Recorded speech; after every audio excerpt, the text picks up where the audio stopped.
नमस्कार दोस्तों, आज का हमारा टॉपिक है महान शहीद भगत सिंह।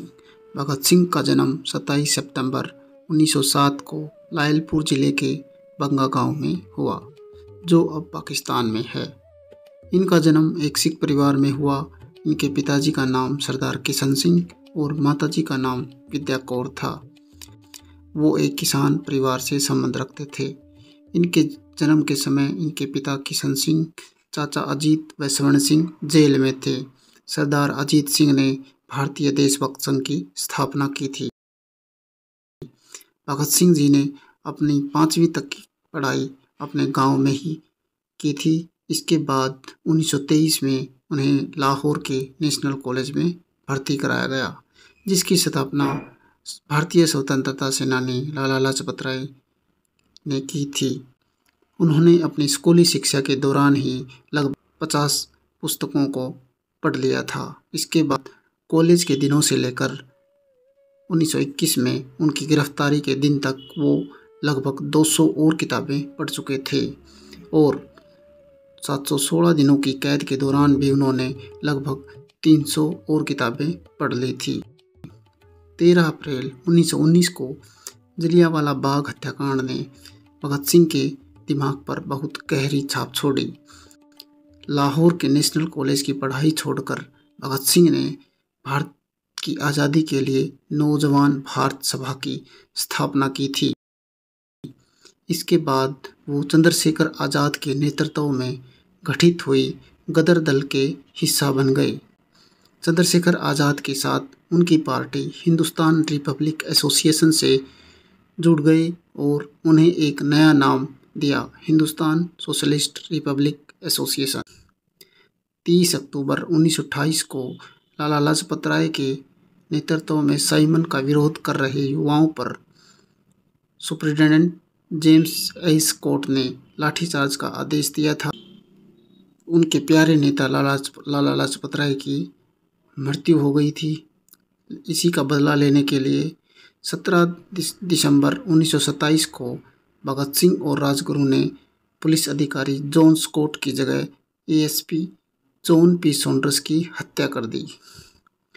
ये सब एक निशाना चूक होने के कारण हुआ था।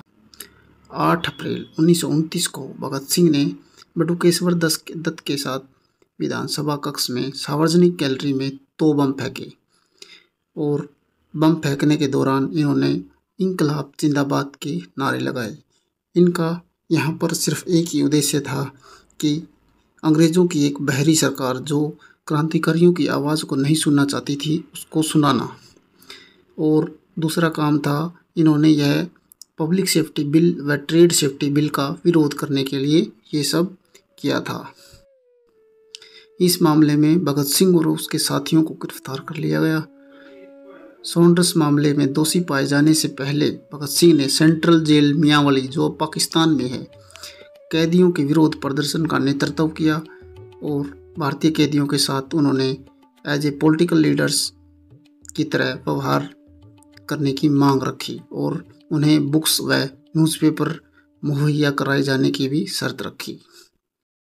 भगत सिंह ने जेल में उनके साथियों के साथ 64 डेज 64 दिनों तक भूख हड़ताल की। उनके एक साथी यतीन्द्र दास ने भूख के कारण ही हड़ताल में अपने प्राण त्याग दिए। जेल के दौरान उन्होंने कई रचनाएं लिखी।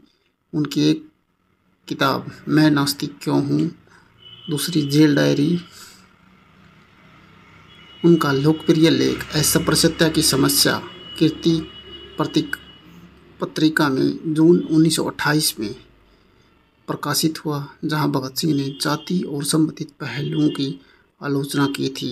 उन्होंने कई तरह से पूंजीवादियों को अपना शत्रु बताया। उन्होंने लिखा कि मजदूरों का शोषण करने वाला, चाहे वह भारतीय ही क्यों न हो, वह उसका शत्रु है।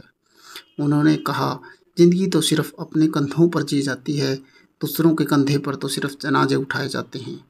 लाहौर षड्यंत्र मामले में भगत सिंह, सुखदेव और राजगुरु को फांसी की सज़ा सुनाई गई और बटुकेश्वर दत्त को आजीवन कारावास दिया गया।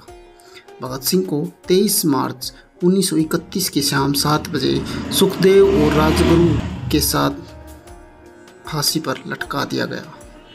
आज़ादी का मतलब सिर्फ अंग्रेज़ों से आज़ादी नहीं है। आज़ादी का मतलब अत्याचारों से आज़ादी है। स्वतंत्रता का अर्थ मनुष्यों द्वारा मनुष्यों के शोषण से मुक्ति। ये लड़ाई यहीं ख़त्म नहीं होती। मेरी शहादत कई लोगों को प्रेरणा देगी। मैं दलित वर्ग के लिए सांप्रदायिक पुरस्कार का पुरजोर समर्थन करता हूँ। मेरी आखिरी इच्छा है कि मैं अपने जेल के सफाई कर्मचारी से खाना बनवाऊँ, क्योंकि सफाई कर्मचारी मेरी माँ के समान है। सरदार भगत सिंह।